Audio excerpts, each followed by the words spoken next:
ഹരേ കൃഷ്ണ.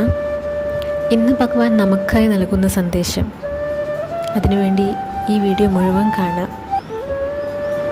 മനസ്സിനേക്കുന്ന മുറിവുകളാണല്ലേ പലപ്പോഴും നമ്മളെ തിരിച്ചറിവുകളിലേക്ക് നയിക്കുന്നത്. ചില മുറിവുകൾ ഉണങ്ങാതെ ആ മനസ്സിൻ്റെ ആഴങ്ങളിൽ പതിഞ്ഞു കിടക്കും.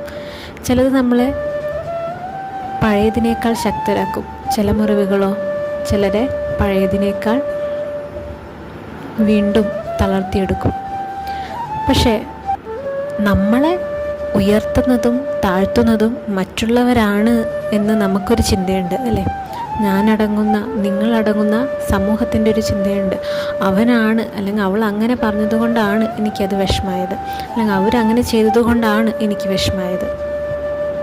അല്ലെങ്കിൽ നമ്മുടെ കൊച്ചുങ്ങളെടുത്ത് നോക്കൂ, ആ കുട്ടി അങ്ങനെ പറഞ്ഞു, അല്ലെങ്കിൽ ആ ടീച്ചർ എന്നെ ഇങ്ങനെ പറഞ്ഞു. അതെല്ലാം മറ്റുള്ളവർ പറയുന്ന അഭിപ്രായങ്ങൾ നമ്മൾ മുഖവിലക്കെടുക്കുന്നുണ്ട്. അത് നമ്മളെ അമിതമായി സ്വാധീനിക്കുന്നുണ്ട്.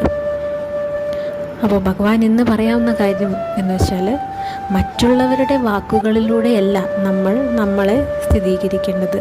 നമ്മൾക്ക് നമ്മളെ കുറിച്ചൊരു ബോധമുണ്ട്. അതിൽ നിന്നുകൊണ്ട് തന്നെ നമ്മളുടെ നന്മയും തിന്മയും നമ്മൾ തന്നെ തിരിച്ചറിയുക, ഭഗവാനിൽ വിശ്വസിച്ച് സ്വന്തം കർമ്മം നിറവേറ്റുക എന്നതാണ് ഭഗവാൻ പറയുന്നത്. ഭഗവത്ഗീതയിൽ ഭഗവാൻ പറയുന്നുണ്ട്, നമ്മുടെ മനസ്സാണ് നമ്മുടെ ശത്രുവും മിത്രവും. ഒരു ഉത്തമമായ മനസ്സിന് ഉടമയായവന് അവൻ്റെ മനസ്സ് തന്നെയാണ് ഏറ്റവും വലിയ സുഹൃത്ത്. ഇനി മനസ്സ് നഷ്ടപ്പെട്ടവനാണെങ്കിലോ അവൻ്റെ ഏറ്റവും വലിയ ശത്രു അതേ മനസ്സ് തന്നെയാണ്.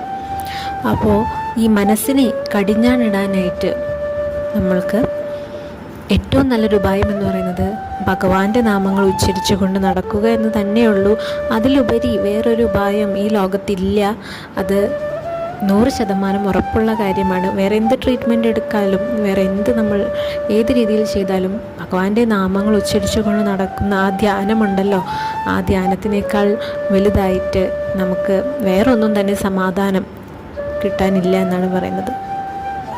അപ്പം ഭഗവാനിലാണ് നമ്മുടെ സമാധാനം, ഭഗവാനിലാണ് നമ്മുടെ വിശ്വാസം. ആ ജീവിതം മുഴുവൻ ഭഗവാന് വേണ്ടി അർപ്പിക്കുക.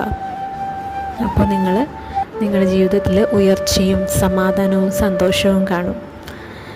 അപ്പോൾ ചെറിയ കാര്യങ്ങൾക്ക് വിഷമിച്ചിരിക്കുന്നവർക്കൊക്കെ ഈ വീഡിയോ ഷെയർ ചെയ്യാം. ചെറിയ കാര്യങ്ങളിൽ നമ്മൾ അമിതമായി പ്രാധാന്യം കൊടുക്കാതെ നമ്മൾക്കുള്ള കൊച്ചു കൊച്ചു കാര്യങ്ങളിൽ സന്തോഷം കണ്ടെത്താൻ ശ്രമിക്കുക.